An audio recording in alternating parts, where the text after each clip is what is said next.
morning. This is Pranaya from Ambitious Success Point, and I came up with NDA First 2026 GAT paper analysis. जैसे कि हमें पता है आपकी एग्ज़ाम पास में आई है, तो बहुत सारे क्वेश्चंस होते हैं मन में कि मुझे कैसे पढ़ाई करनी है, क्या करना है, तो समझ में नहीं आता कि कैसे चालू करनी है पढ़ाई।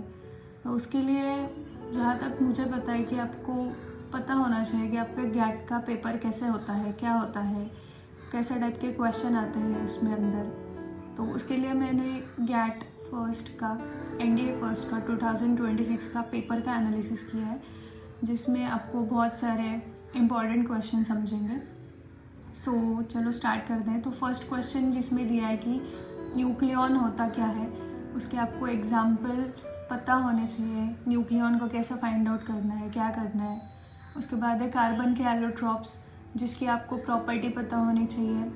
वो कैसे स्टेबल होते हैं, कैसे नहीं होते, ठीक है, उनकी थर्मल प्रॉपर्टीज़ क्या है, उनकी इलेक्ट्रिक प्रॉपर्टीज़ क्या है, वो आपको पता होना चाहिए। उसके बाद होता है कोलाइड और सस्पेंशन, ये जो सॉल्यूशन है वो होता क्या है, उनकी प्रॉपर्टीज़, जैसे कि कौन सा सॉल्यूशन टिंडॉल इफेक्ट दिखाता है, कौन सा नहीं दिखाता।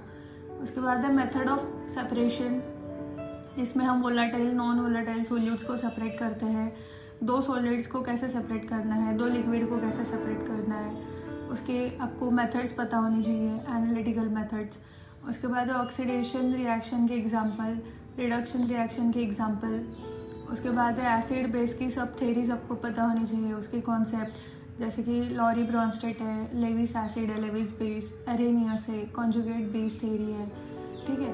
उसके बाद जो फेमस फर्टिलाइजर्स हैं वो कैसे फॉर्म होते हैं, for example super phosphate of lime, तो वो भी आपको पता होनी चाहिए।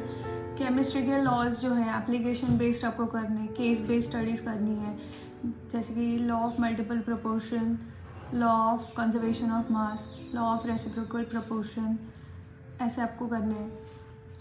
उसके बाद है नाइट्रोलीन, लाइम नाइट्रोजन, मतलब वो किसका मिक्सचर होता है, क्या होता है, कैसे वो बनता है, ठीक है। NPK फर्टिलाइज़र्स के एग्जांपल्स आपको देख के जाने हैं। ऑर्गेनिक फर्टिलाइज़र की इन्फॉर्मेशन देखनी है, मतलब कि कौन सा ऑर्गेनिक है, कौन से नहीं है, उनके एग्जांपल्स क्या है। उसके बाद जब हम पेंट की तरफ आते हैं, पेंट में जो जो यूज़ किया जाता है, जैसे कि पिगमेंट है, ड्रायर है, थिनर, एंटी स्किनिंग एजेंट, उनके आपको एग्जाम्पल पता होने चाहिए और कौन क्या काम कर रहा है वो पता होना चाहिए। पेंट का कंपोजिशन देखना है आपको, कौन से टाइप के ऑयल यूज़ किए जाते हैं for anti foaming, for foaming, ठीक है। कौन सा पार्ट ऐड किया तो पेंट की स्टेबिलिटी डिक्रीज होती है, ठीक है, वो आपको पता होना चाहिए। पेंट की ड्राइंग प्रोसेस कौन बढ़ाता है, कौन सा केमिकल बढ़ाता है, उनके आपको नाम पता होने चाहिए। फिर उसके बाद है लेविस एसिड के एग्जाम्पल से, लेविस बेस के एग्जाम्पल से acidic oxide, basic oxide, amphoteric oxide, उनके एग्जाम्पल्स आपको करने हैं। उसके बाद है catenation properties, isomerism properties. Catenation isomerism में आपको जो भी अलग अलग मॉलिक्यूल्स दिए जाते हैं, जैसे कि CO2 है, CO है, N2O है, वो मॉलिक्यूल और उनके नेचर भी आपको पता होने चाहिए। एसिडिक है, बेसिक है, न्यूट्रल है, क्या है, ठीक है। अभी का जो है वो सिर्फ पार्ट 1 में कवर हुआ है, और जानने के लिए just stay tune for part 2।